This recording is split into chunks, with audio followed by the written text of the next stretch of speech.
What is up, YouTube? This is your boy, Mr. Crazy Guy 24, here to give you a review on the iPhone 4S. This was brought to you by CHC754, and if it wasn't for him, I probably wouldn't be doing this review. I'll probably be in bed playing Call of Duty or something, but he asked for it, I'm going to deliver. So, first, let's talk about the design real quick. Pretty simplistic. The front is glass, on the side is a metal steel band which also serves for the antenna, and on the back is pretty much glass too. So if you drop this, you're fucking screwed. So please, I recommend you get a case. As you can see, I don't have a case because I am that type of person who just love the feel of the iPhone 4S, and I don't drop it too often. And if I do drop it, it's probably only from right here. My desk is right here, so it'll probably be from only right here to here, so nothing bad will happen. But if you do get a case, I'd also recommend that you put a back protector on it, not even a screen protector, a back protector, because after a while, dirt, a little bit of water also starts to form in here. They'll leave like this nice little residue of dirty things on it, and you'll never be able to scrub it off no matter how much you try. I learned from my iPod Touch. That's why I always have a back protector on it. Whether I have a case or not, I just do. This is my thing. Alright, talking about the OS. If you're wondering who this guy is, that's Bill Gates. And this is Fujita. Let's talk about some apps. My favorite app right here is Reminders. Reminders is probably the greatest app for me right now because it reminds me about everything. Siri, remind me when I get to school to beat John ass for not giving me my notebook. It will remind me when I get to school, and he's at the nurse's office now. And Siri, remind me when I get home to study for my math test. When I get home, it reminds me. I mean, it's a great app. It also can remind me with time, like remind me 15 minutes later to do workout or something. Like, it's a great app, and it's probably one of my favorites. As you notice on the iPhone 4, on the iOS now, iOS 5 now, there's no more iPod. There's just music and video now, which is pretty convenient, and that's pretty cool. Other recommended apps, I recommend if you have an AT&T iPhone, I recommend getting My AT&T. It tells you everything, gives you your bill. I'm not going to show you too much information on that because I have my phone number and crap, and I don't want you to be calling me. That's pretty much it. As you can tell, it's jailbroken because when it's jailbroken, you can do so many more. You can do so much things now. Hey, I have an Android phone now. It's pretty cool. Even get Facebook too. But anyways, I always recommend having a jailbroken. When you have a jailbroken, you could do so much more things. But I mean, to come to the OS, I mean, it's real hard to talk about because it all comes down to preference. I use my sister Android phone.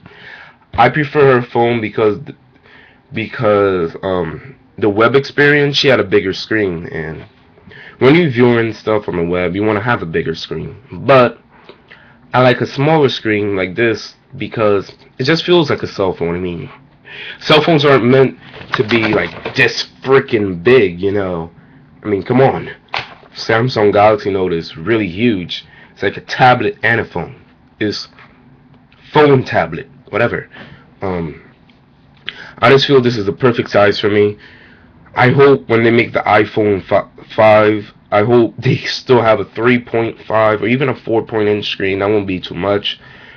I wouldn't mind if they do something like, you know, have a 4.5-inch screen iPhone and also have a 3.5-inch iPhone. So that gives people options whether you want a smaller screen or you want a bigger screen. I find that would be perfect. Everybody wins. But yeah, so that's pretty much the OS. I mean, I can't really go into too much detail. It's pretty simplistic. I mean, Safari, Mail, App Store. One thing I love about the iPhone, of course, it has more apps than Android did. And if you could tell, I have shitloads of apps. And I love each one of them. My favorites are, you probably won't be able to see it too well. but I'm gonna try to show you every way.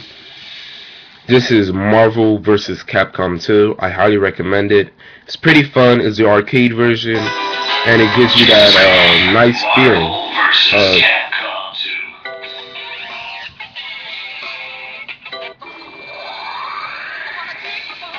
Right now they do need an update because I locked mostly everybody, but I don't know. I can't unlock the ones over here, so we're waiting for that great update. Another good app is Jetpack Joyride, Gravity Guy, Robot Unicorn is my favorite, and more. For sports, gotta have your NBA 2K12. Real Tennis is good. Also CSR Racing and Pro Football. In the arcades, let me see. My favorite would be 100 Floors. I'm addicted to that crap, and Fruit Ninja. And my music apps, I recommend iHeartRadio. iHeartRadio is probably my favorite and most used app right now too. You get to, let me see, I'll show you. As you can see, I have DMX custom radio station. Also have KTU, The Beat of New York, Notorious B.I.G. 105.1. I mean, I listen to this all the time when I'm on the bus too. Sometimes if I'm not driving. I mean, it's just a great app. Also, I Am T-Pain is something you can have fun with, and Beatwave. These are great apps. Right now, the current one I just downloaded a minute ago was Tetris. So I'm about to go be playing. So I'm going to start playing that one. So that's just some of the apps that I recommend. Again, the iOS comes down to I mean, there's pros and cons to it. I mean, cons are it won't be customizable. Like Android do give you more features you could do with stuff, but I don't need that. I don't care, I only have this type of format. And when it's jailbroken, everything comes, that wall breaks when it's jailbroken. You can do anything when it's jailbroken. There's not too many cons, mainly a lot of pros, and for me anyway. Pros being I get a great camera, I'm getting a lot more apps, I'm getting that Apple brand. I don't know. I mean, there's not too much I could say. All I could say, this is a great phone in my experience. And have any questions? I know this isn't the best review. I'm not heavily detailed. I'm just saying what's on my mind. I wasn't prepared. I didn't plan anything. All I'm saying is it's a great phone. If you have any questions about it, just leave a comment down below, and I'll be gladly to answer it. Thank you for watching, and thank you CHC754. If you have any questions, you could also leave it down below. And that's pretty much it. Thank you for watching. Peace.